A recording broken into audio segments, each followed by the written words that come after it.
When we talk about spiritual warfare, the first and perhaps most crucial battle is not fought in the world around us, but within the confines of our own minds. It is tempting to imagine that the devil operates externally, tempting us with obvious sins, leading us into conspicuous acts of disobedience. But in truth, the most insidious work occurs silently, subtly, in the theater of thought. The mind is the primary battleground, and it is here that the trajectory of a life is determined, far more than by circumstance or even action. Dr. Charles Stanley is emphatic about this. If the enemy can gain access to your mind, he can manipulate the way you perceive reality, distort your values, and ultimately shape your destiny in ways you scarcely notice. Consider the nature of thought itself. Every day, each of us experiences an unending stream of mental activity, some conscious, much unconscious. Thoughts arise like currents in a river, some constructive, others corrosive. What we think about, dwell on, and repeat becomes the scaffolding of our character. And therein lies the danger. If left unchecked, even the smallest negative thought, the briefest flicker of doubt, can grow into entrenched patterns of fear, resentment, or pride. The devil does not need to assault a person overtly. He simply needs to occupy their attention, to entice the mind to linger on ideas that undermine faith, hope, and clarity. From a psychological perspective, this aligns remarkably well with what we know about neural pathways. Repeated thoughts literally shape the structure of the brain, strengthening certain patterns while neglecting others. What Dr. Stanley underscores is that sin, temptation, and spiritual vulnerability are often less about willpower in the moment and more about what has been allowed to occupy the mind over time. If your attention is repeatedly drawn to worry, bitterness, or envy, you are, in effect, building mental highways that the enemy can traverse with ease. This is why taking control of thought is not a peripheral practice for the Christian. It is central, foundational, and unavoidable. The philosophical dimension deepens this understanding. Every human mind functions as a lens through which reality is interpreted. What you believe about yourself, about God, about others, shapes not only your perceptions, but your interactions, your decisions, and ultimately your sense of purpose. If your lens is warped, subtly influenced by fear, cynicism, or self-deception, your entire life will reflect that distortion. The spiritual adversary in this context is like a skilled artisan working behind the scenes, carefully nudging the lens toward a perspective that sows doubt, anxiety, and disconnection from truth. The battle for the mind is therefore not merely a defensive act. It is a decisive struggle over how you will experience existence itself. But awareness of this struggle is the first step toward mastery. Dr. Stanley repeatedly stresses that Christians must recognize the mind as sacred territory, not a passive container for random thoughts. To do so requires vigilance, noticing when negative patterns emerge, questioning assumptions, and refusing to accept every thought at face value. It is not enough to pray only in moments of crisis. Spiritual discipline must include intentional engagement with the mind itself. Meditation on Scripture, reflective prayer, and conscious affirmation of truth function as tools for reclaiming territory that the enemy seeks to occupy. The practical consequences of neglecting this responsibility are significant. An uncontrolled mind is like a house with doors left open, easy access for unwanted intruders. A fleeting thought of self-doubt can evolve into persistent insecurity. A casual judgment can harden into contempt, and a whispered fear can escalate into pervasive anxiety. Each of these is an avenue for the enemy to influence decisions, relationships, and the ability to live in alignment with God's will. Conversely, a disciplined mind, attentive and reflective, becomes a fortress of clarity and peace. It allows the individual to perceive temptation, to weigh choices with discernment, and to act from a position of informed faith rather than reactive instinct. There is also a deeply human dimension here. We are not automatons, nor are we purely rational beings. Our thoughts are intertwined with emotion, memory, and identity. The mind is a place where our stories about ourselves are constantly being written, and rewritten. The battle is not simply between good and evil in abstract terms, but between life-affirming, truthful engagement with reality and the seductive distortions that can lead us away from meaning, purpose, and spiritual vitality. Recognizing this is empowering. It shifts responsibility from external circumstances to the choices made in consciousness, from what happens to you to what you allow to take hold within you. Ultimately, the battle for the mind is a call to vigilance, to intentionality, and to courage. It is a recognition that every thought matters, that your mental landscape shapes your moral and spiritual life, and that neglecting this battleground has consequences far beyond what is immediately visible. As Dr. Stanley reminds us, victory begins with awareness, discipline, and the active refusal to entertain the songs that serve the enemy. The mind is not merely a battlefield, it is the command center of your life, and its defense is both urgent and non-negotiable. So I leave you with this. Guard your thoughts with the same intensity you would guard your life, because in truth, your life is inseparable from the territory of your mind. Each moment you choose to dwell on fear, doubt, or resentment is a moment ceded to forces that seek to derail your potential and diminish your faith. Take control, stand alert, and remember that the mind, disciplined and aligned with truth, is not only a place of defense, but the origin of courage, creativity, and divine purpose. If you want, I can also expand key point 2 in the same style, flowing directly from this segment, so you'll have a full lecture-ready continuation that keeps the audience fully engaged. Do you want me to do that next? Absolutely. Here's an 800-word expanded segment for key point 2, identifying the songs we sing, crafted to flow naturally from the first segment and maintain the intellectual, accessible tone you requested. What we must understand, as Dr. Charles Stanley emphasizes, is that the devil doesn't always operate through overt temptation. Much more often he works subtly, weaving his influence into the repetitive patterns of thought, the songs, that we allow to play in our minds. These songs are not literal melodies, of course, but mental loops, recurring thoughts, narratives, and assumptions that we entertain day after day. And make no mistake, these loops have profound consequences. They shape perception, dictate behavior, and ultimately influence the trajectory of a life. Consider how thoughts function in the human psyche. Thoughts are not isolated occurrences. They are part of a network of meaning-making. Each idea we entertain is reinforced by repetition, emotionally charged memory, and the context in which it arises.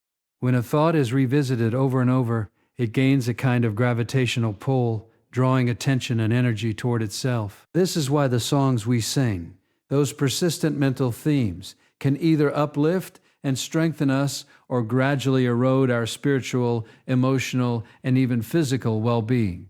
The devil, as Stanley points out, delights when Christians unknowingly engage in patterns of thought that serve his purposes. These songs often masquerade as harmless or even righteous reflection. Perhaps it is worry about the future, a subtle envy of another person's success, or a fixation on perceived injustices. On the surface, these thoughts may seem reasonable, even justified, but when they are allowed to repeat without examination, they can harden into beliefs, attitudes, and emotional responses that work against God's truth. The danger is in their subtlety. It is far easier to guard against obvious sin than it is to notice the quiet, persistent melodies that shape the mind over time. Psychologically, this aligns with what we know about habit formation and neuroplasticity. Repeated thoughts strengthen neural pathways, making it more likely that the mind will default to these patterns. The more you dwell on fear, doubt, or resentment, the easier it becomes to access these states automatically. The more you repeat thoughts of love, gratitude, and hope, the more accessible those states become. The principle is simple, but its implications are profound. Our mental environment, the songs we choose to repeat, literally sculpt the architecture of our minds. Dr. Stanley's warning is not merely metaphorical. It is rooted in both spiritual truth and psychological reality. Philosophically, this idea touches on a deeper question: what ultimately do we choose to inhabit within ourselves. Our minds are the internal stage upon which the drama of life unfolds. The songs we sing dictate the narrative we live by, whether consciously or unconsciously. If we dwell on fear, our perception of reality becomes constricted. If we dwell on bitterness, our ability to respond with grace diminishes. If we dwell on doubt, our faith is weakened. Conversely, when we intentionally cultivate thoughts that are aligned with truth, kindness, and courage, we reshape the lens through which we engage the world. The mind is not merely passive, it is active, creative, and influential. Choosing which mental melodies to amplify is an act of moral and spiritual responsibility. Identifying these songs requires deliberate attention. It is not enough to assume that because one is a Christian, one's thoughts are automatically aligned with God's will. Awareness is the first step. Noticing recurring patterns, recognizing the emotional charge they carry, and questioning their validity. Are these thoughts leading me closer to clarity, peace, and constructive action, or are they reinforcing fear, guilt, or resentment? Reflection, journaling, and meditative prayer are practical methods to map the mental landscape to discover the hidden loops that govern behavior and perception. The objective is to bring the subconscious into dialogue with conscious reason, to expose the patterns that might otherwise operate unnoticed. There is also a relational dimension to consider. The songs we sing internally influence not only our own experience, but the way we interact with others. Persistent resentment or judgment alters communication, erodes trust, and even impacts decision-making. Fear-based thoughts can lead to overcautiousness or passive-in. While fantasies of entitlement or superiority can drive conflict and pride. By identifying and consciously revising these internal patterns, one cultivates not just personal spiritual health, but relational and social integrity. Yet there is hope embedded in this insight. The very fact that we can observe and identify these songs means they are subject to change. Recognition is empowerment. Dr. Question is empowerment. Dr. Stanley emphasizes that thought control is not about suppression, but about intentional cultivation, replacing mental loops that serve the enemy with ones that reflect truth, grace, and wisdom. Scripture, prayer, and focused reflection serve as instruments of this mental realignment. Over time, the persistent, faithful repetition of godly thoughts rewires the mind, reshapes the internal narrative, and fortifies the individual against the subtle manipulations of the adversary. So as we reflect on this, let us remember the songs we sing in our minds are more than idle musings. They are active forces shaping perception, behavior, and destiny. To ignore them is to surrender to forces that seek to undermine faith and distort truth. To identify them, examine them, and replace them with melodies of love, hope, and wisdom is to take a decisive step in spiritual and psychological mastery. The challenge, then, is simple in principle but profound in practice. Become aware of your internal soundtrack, question the themes you allow to repeat, and consciously choose the songs that will strengthen your mind and soul.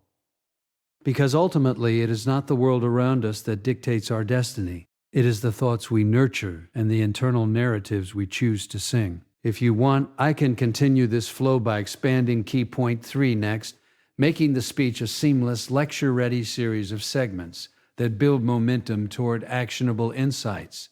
This will keep the intellectual and active tone intact throughout. Do you want me to proceed with key point 3? Absolutely. Here's an 800-word expanded segment for key point 3. Guarding your heart and mind, written to flow naturally from the previous segments and maintain the intellectual, accessible tone you requested. If the first battle is recognizing that the mind is the battleground, and the second is identifying the songs that we allow to repeat, then the next most crucial step is learning how to guard what enters and resides within that space. Dr. Charles Stanley often emphasizes that the mind is not merely a passive receiver. It is a territory of enormous strategic importance. What we allow in, what we consume, dwell upon, and internalize shapes not only our thoughts, but also our emotions, our decisions, and ultimately our character. To neglect this is to leave the gates open for forces that seek to distort, manipulate, and ultimately dominate the course of our lives. Guarding the mind begins with awareness, but awareness alone is insufficient. It requires deliberate, disciplined action. The human mind is inherently impressionable, constantly interacting with its environment, media, conversations, and even seemingly casual cultural messages carry the power to influence our perception of reality. A word, an image, or an idea that is repeatedly consumed begins to establish itself as a reference point for thought, a template through which new experiences are filtered. If that template is rooted in fear, cynicism, or superficiality, our capacity for discernment diminishes. Conversely, when the template is grounded in truth, wisdom, and virtue, our judgments and choices are strengthened, aligned with clarity and purpose. Psychologically speaking, this aligns with what we know about cognitive priming and neuroplasticity. Our brains are not static. They respond and adapt to repeated stimuli. The inputs we feed our minds literally reshape neural pathways, enhancing some tendencies while weakening others. This is why Dr. Stanley is so insistent that Christians must be intentional about what they allow themselves to read, watch, or listen to. It is not a matter of arbitrary moralism. It is a matter of structural integrity. The mind is a delicate, powerful instrument, and to leave it exposed to destructive influences is akin to leaving a fortress undefended while the enemy scouts the walls. The philosophical implications are equally profound. To guard the mind is to assert sovereignty over one's inner life, to recognize that we are not merely reactive creatures at the mercy of circumstance or external influence. It is to acknowledge the profound truth that freedom, real freedom, is internal first. A person may appear free externally, making choices in the world, yet internally, if their mind is unguarded, they are enslaved by the narratives, biases, and subtle manipulations of the world around them. Spiritual and intellectual maturity demands that we take responsibility for the content of our inner life, just as we are responsible for our actions. This does not mean isolating oneself entirely from the world. That would be neither practical nor desirable. The task is discernment, to filter, evaluate, and select carefully the inputs we permit. Which conversations do we entertain? Which media do we consume? Which stories do we allow ourselves to internalize? Each of these choices has ramifications for the mental and spiritual ecosystem we cultivate. Dr. Stanley frames it not as restriction for its own sake, but as cultivation. A garden must be tended, weeds pulled, and healthy plants nurtured. The mind, like the garden, requires active management to flourish. Guarding the heart, the seat of emotion, is intertwined with guarding the mind. Thoughts are rarely absent. Racked, they carry emotional weight. Allowing toxic thoughts to linger inevitably shapes emotional responses, leading to fear, resentment, and spiritual disconnection. The mind and heart form a dynamic interplay. Unchecked thought distorts perception, which disturbs the emotional equilibrium, which in turn reinforces negative thought loops. The discipline of guarding the mind is, therefore, also a discipline of emotional stewardship. By monitoring what we allow to take root, we protect not only clarity of thought, but also peace, resilience, and the capacity to act in alignment with truth and virtue. It is also important to recognize that guarding the mind is not a passive act of avoidance, but an active engagement with reality. We do not merely block harmful influences, we replace them with what is edifying, true, and life-giving. This is why Dr. Stanley repeatedly underscores the importance of Scripture, prayer, and reflection. These practices are not rituals. They are instruments of cognitive and spiritual fortification. By consistently immersing ourselves in truth and wisdom, we create a gravitational pull that naturally strengthens virtuous thought patterns while weakening the hold of destructive mental habits. There is a moral urgency here that cannot be overstated. A mind left unguarded is vulnerable, and vulnerability invites intrusion. The small, subtle incursions, the repeated negative thoughts, the idle gossip, the desensitizing messages from media accumulate over time, gradually shaping identity, perception, and choice. Guarding the mind is therefore an act of courage, vigilance, and responsibility. It is not optional for those who seek to live lives of integrity, purpose, and spiritual clarity. It is the foundation upon which all other forms of growth, moral or spiritual, are built. Ultimately, guarding the mind and heart is about cultivating sovereignty over your inner life. It is about refusing to surrender your attention, your emotions, and your perceptions to forces that would diminish your faith, your clarity, and your capacity to act with purpose. Dr. Stanley's call is both practical and profound. Treat your mind as sacred territory, tend it with diligence, and actively choose the thoughts, images, and messages you internalize. Because, in the end, the quality of your inner life shapes not only your actions, but your destiny. So I leave you with this: be vigilant. Protect your mind as you would the most precious treasure, because it is. Each thought you allow to dominate is a building block in the house of your life. Guard it, cultivate it, and fill it with truth, wisdom, and love. The mind that is intentionally protected becomes not only a sanctuary, but a launch pad for courage, clarity, and divine purpose. If you like, I can continue with key point 4, taking every thought captive, expanding it in the same seamless lecture-ready style so the speech develops naturally into a full, compelling presentation. Do you want me to proceed with key point 4? Absolutely. Here's an 800-word expanded segment for key point 4. Taking every thought captive, written to flow naturally from the previous segments while maintaining the intellectual and accessible tone you requested. If we have understood that the mind is the battlefield, that the songs we sing shape the contours of our inner life, and that guarding the heart and mind is indispensable, the next logical question becomes, but what do we do with the thoughts that arise despite our vigilance?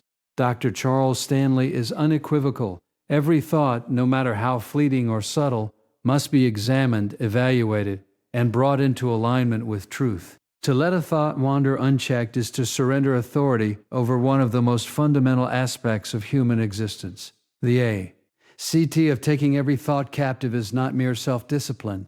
It is the active assertion of moral and spiritual sovereignty over the mind. Consider how thoughts operate.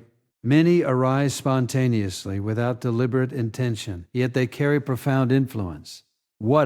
A seemingly trivial suspicion, a passing doubt, or a fleeting anger may appear inconsequential in the moment, but if left unchallenged, they accumulate, reinforcing patterns that ultimately shape behavior and belief. Dr. Stanley repeatedly emphasizes that the Christian life is not passive, it is active, and the mind is a critical instrument in that activity. Just as a captain must continually adjust course to navigate a ship safely, so too must we actively monitor and correct the trajectory of our thinking. From a psychological perspective, the principle is clear. Human beings are pattern-seeking creatures. Our brains form habits, biases, and automatic responses based on repeated exposure to ideas, emotions, and experiences. Thoughts left unchecked become the architects of these habits. This is why taking thoughts captive is not simply a spiritual recommendation. It is a practical necessity for mental clarity and resilience. When we examine and evaluate our thoughts consciously, we interrupt the automaticity that would otherwise dominate our inner life. We create the space for reason, discernment, and alignment with truth. Philosophically, this practice is a recognition of responsibility. We are not merely observers of our own minds. We are stewards. Every thought that arises carries potential to elevate or to degrade, to clarify or to confuse, to strengthen faith or to erode it. The refusal to take thoughts captive is, in effect, a surrender of agency.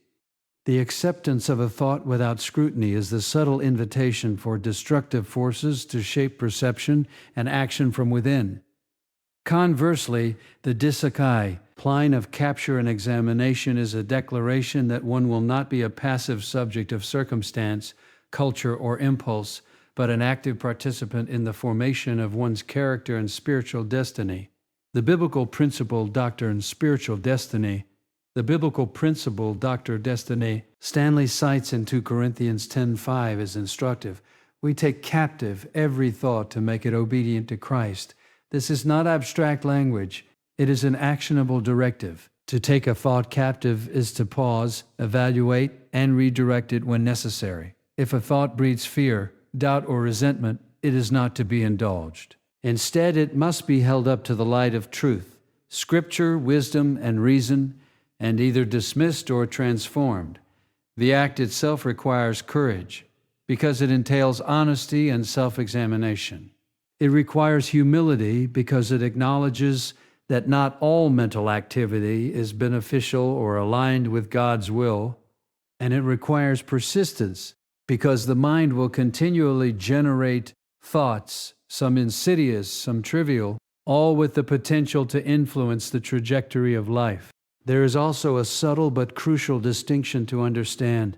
Taking thoughts captive is not about repression or denial.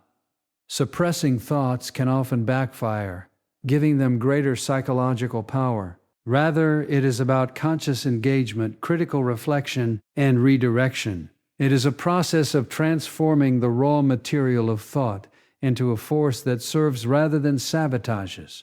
This aligns with what cognitive science has long recognized. Awareness and deliberate intervention in thought patterns can reshape perception, emotional regulation, and behavior. Spiritually, it aligns with the call to live in accordance with God's truth, replacing destructive mental loops with those that cultivate clarity, peace, and purpose. The implications of this practice are both personal and relational. A mind that is disciplined in this way becomes a stabilizing force, not only for the individual, but for those around them. Emotional reactions are tempered, judgment is clarified, and decisions are made from a foundation of conscious deliberation rather than reflexive impulse. The ability to take thoughts captive transforms internal chaos into structured, meaningful engagement with life. It allows the believer to respond rather than react, to act with intention rather than be swept along by habit, culture, or circumstance. Dr. Stanley also reminds us that this is a daily, continuous task. The mind does not yield its autonomy once and for all. Every day, every situation, every interaction presents new thoughts that must be evaluated. It is not a one-time exercise, but a lifestyle, a rhythm of awareness, assessment, and alignment. Over time, however, this discipline produces profound results. The repeated act of taking thoughts captive strengthens the mind, reinforces virtuous patterns, and gradually creates an internal environment in which destructive thoughts struggle to take hold. So, the essential lesson is this: vigilance over the mind is not optional. It is essential. To ignore the thoughts that arise is to surrender the command center of one's life to forces that would distort, mislead, and diminish. To engage them with honesty, discernment, and intentionality is to assert sovereignty over the self, to align with truth, and to cultivate the spiritual and psychological fortitude necessary for meaningful life. Let this be the takeaway. Every thought matters, and every thought must be accounted for. Do not allow your mind to drift unexamined, for it is the engine of your life and the conduit through which destiny is shaped. Take your thoughts captive, interact at them, redirect them, transform them. In doing so, you do not merely defend your mind. You elevate it, and with it, the quality, clarity, and courage of your entire life. If you want, I can expand key point 5 next, the consequences of mental neglect, keeping the same lecture style flow so the speech progresses naturally toward actionable insights and reflection. Do you want me to continue with key point 5? Absolutely. Here's an 800-word expanded segment for key point 5. The consequences of mental neglect, crafted to flow naturally from the previous segments and maintain the intellectual, accessible tone you requested. We have talked about recognizing the mind as the battlefield, identifying the songs we sing, guarding our inner life, and taking every thought captive. Yet even with all this knowledge, it is essential to confront a reality that is both uncomfortable and unavoidable. Neglecting the mind carries consequences. Dr. Charles Stanley is unflinching in his warning. Unchecked thoughts, unexamined emotions, and unguarded mental habits do not simply vanish. They accumulate, metastasize, and ultimately shape the life we live, often in ways we scarcely anticipate. To understand this, we must consider the nature of neglect. It is not merely passive inaction. It is an implicit surrender. When a person allows fear, doubt, or resentment to take root unchallenged, they are, in effect, permitting these forces to dictate the terms of engagement with reality. They may try to behave virtuously, to act in accordance with faith, but internally, the mind has already established a default orientation that shapes perception, reaction, and decision-making. Over time, this subtle internal erosion can lead to profound misalignment between what one intends and what one manifests in life. Psychologically, the consequences of mental neglect are clear. The human mind is highly plastic, highly adaptive, but also highly susceptible. Thoughts and patterns that are repeatedly entertained become reinforced. They strut, then neural pathways, solidify habitual responses, and gradually dominate cognition. In other words, what you think about consistently becomes who you are. This is not metaphorical. It is empirical. Fear becomes anxiety. Doubt becomes indecision. Resentment becomes bitterness. The consequences are both internal, shaping emotional and spiritual health, and external, influencing relationships, career choices, and personal fulfillment. The spiritual dimension compounds this reality. Dr. Stanley points out that the enemy exploits unguarded minds, leveraging even subtle weaknesses to mislead, confuse, and distort.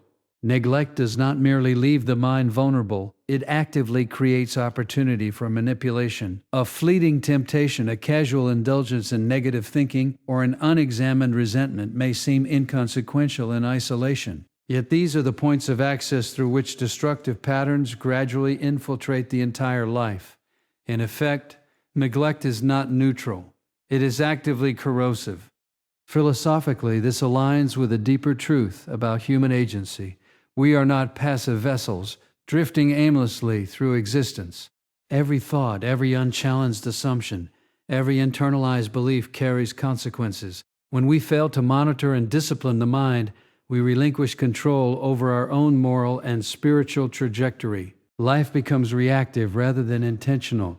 Our choices become increasingly dictated by accumulated mental habits rather than conscious discernment. Neglect is therefore not a minor error. It is a profound abdication of responsibility over the most fundamental aspect of existence, the mind. The consequences of neglect are also relational and societal. The inner life of an individual ripples outward, shaping interactions and influencing communities. Thoughts left unchecked can manifest as judgment, gossip, cynicism, or cruelty. Fear and insecurity can drive isolation, overreaction, or conflict. Patterns of resentment can corrode trust and intimacy. In this sense, the consequences of mental neglect extend far beyond the self. They affect every sphere of influence a person inhabits. A neglected mind is not only a personal liability, it is a relational contagion, subtly undermining the quality of life for everyone around. Yet the most insidious aspect of neglect is its gradual, almost imperceptible progression. Often the changes are subtle, invisible to casual observation, and even difficult to detect internally. A thought entertained today may seem harmless, a worry repeated this week may feel inconsequential. Yet over months and years, these small lapses coalesce into entrenched patterns. By the time the consequences are obvious, the trajectory has already been established, and the effort required to reverse it becomes far greater. Dr. Stanley's insight here is critical. Vigilance is not optional, and small lapses are not harmless. The mind must be cared for consistently with deliberate attention because the effects of neglect compound relentlessly over time. This is why taking thoughts captive, guarding the mind, and cultivating intentional patterns of reflection are not abstract recommendations. They are essential practices of survival and growth. Neglect is the antithesis of these disciplines.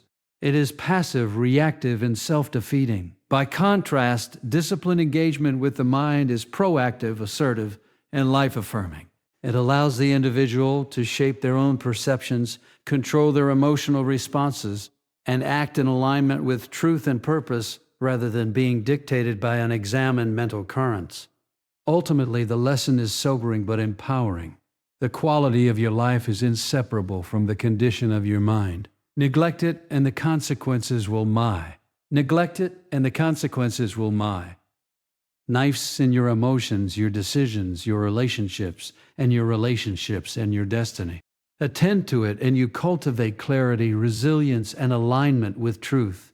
Dr. Stanley leaves no room for complacency. The mind is not merely a stage for life, it is the director, the architect, and the engine. Its health, discipline, and vigilance determine not just the outcome of battles fought externally, but the trajectory of your life as a whole. So reflect carefully. What are the thoughts, patterns, and mental habits you have allowed to go unchallenged? What songs have been playing in your mind without examination? The consequences of neglect are real, pervasive, and cumulative. To guard your mind, to take every thought captive, is to reclaim the very foundation of your life. Attend to it, because if you do not, the trajectory of your life will be shaped by forces outside your conscious control. Guard it, nurture it, and you will not only survive, you will thrive with clarity, purpose, and unshakable resilience. If you want, I can continue with key point 6, empowered living through mind renewal, finishing the final segment so the entire speech is fully developed and flows seamlessly from start to finish. Do you want me to proceed with key point 6? Absolutely. Here's an 800-word expanded segment for key point 6, empowered living through mind renewal, crafted to flow naturally from the previous segments and maintain the intellectual, accessible tone you requested. If we have walked through the battlefield of the mind, identified the songs we sing, guarded our inner life, taken every thought captive, and recognized the consequences of neglect, the final step is to understand the transformative power of renewal. Dr. Charles Stanley emphasizes that the mind is not only a place of struggle, but also a source of extraordinary potential. It is the crucible in which character, creativity, faith, and purpose are forged. The question is not simply how to avoid being dominated by destructive thoughts, but how to cultivate the mental and spiritual conditions that allow us to live empowered, purposeful lives. Mind renewal is both a process and a practice. It begins with a recognition that thoughts are not neutral, they are formative. The narratives we tell ourselves, the assumptions we carry, and the perspectives we entertain shape perception, emotion, and behavior. Renewal does not mean erasing thought or suppressing emotion. It means transforming the internal landscape in a deliberate, consistent, and conscious way, aligning it with truth, virtue, and clarity. This is not an abstract spiritual concept. It is deeply practical. Just as a physical discipline strengthens the body, the intentional cultivation of thought patterns strengthens the mind and the character that emerges from it. From a psychological perspective, mind renewal leverages principles that are well established in cognitive science. Neural pathways are not fixed. The brain is plastic, capable of forming new connections throughout life. Repeated engagement with constructive, truth-aligned thoughts strengthens the capacity for resilience, clarity, and reasoned judgment. Conversely, dwelling on fear, doubt, or negativity reinforces pathways that promote anxiety, indecision, and internal conflict. By consciously choosing thoughts, reflecting on their validity, and integrating the insights of Scripture and wisdom, one can literally reshape the architecture of the mind, creating conditions in which growth, discernment, and spiritual vitality flourish. Philosophically, this is a profound exercise of agency. Renewal requires humility, the willingness to examine deeply held assumptions and confront uncomfortable truths. It requires courage, the willingness to replace old destructive turns with disciplined, intentional habits. And it requires persistence, the commitment to make thought cultivation a daily, lifelong practice rather than a momentary effort. This combination of awareness, courage, and consistency is what allows a person not only to defend against the adversary, but to actively thrive, turning the mind into a source of strength rather than vulnerability. Dr. Stanley underscores that spiritual disciplines are central to this process. Prayer, scripture meditation, reflective journaling, and conscious affirmation of truth are not mere routines. They are the tools of transformation. Each acts as a mechanism for replacing unhelpful or harmful mental loops with those that reinforce faith, hope, and clarity.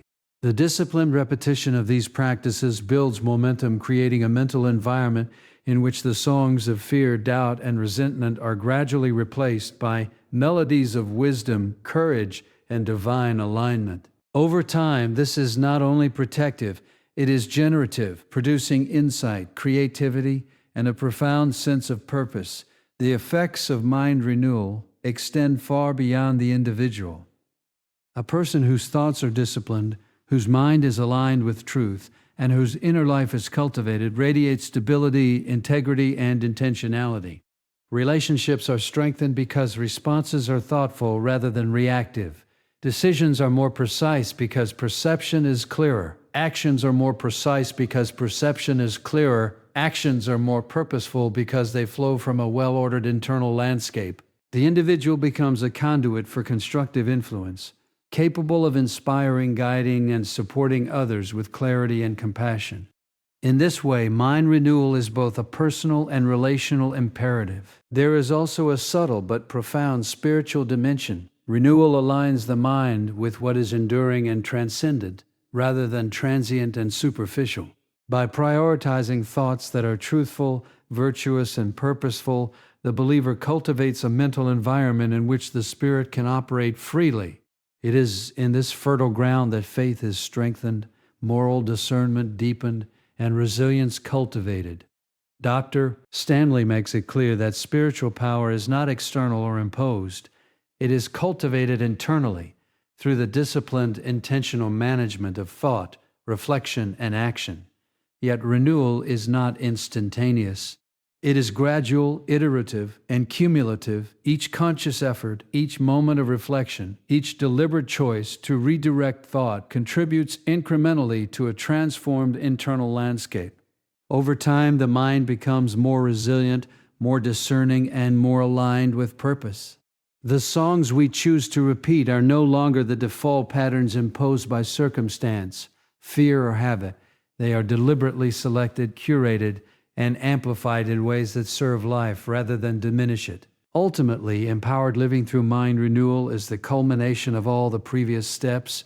It is the synthesis of vigilance, discernment, discipline, and courage. It is the recognition that the mind is not merely a passive battleground to defend, but a source of creative, spiritual, and practical power. When cultivated intentionally, the mind becomes a launching point for clarity, insight, and action. It transforms not only the individual, but the world they inhabit, influencing relationships, decisions, and outcomes in ways that are both subtle and profound. So I leave you with this: the mind is not a place to be left unattended.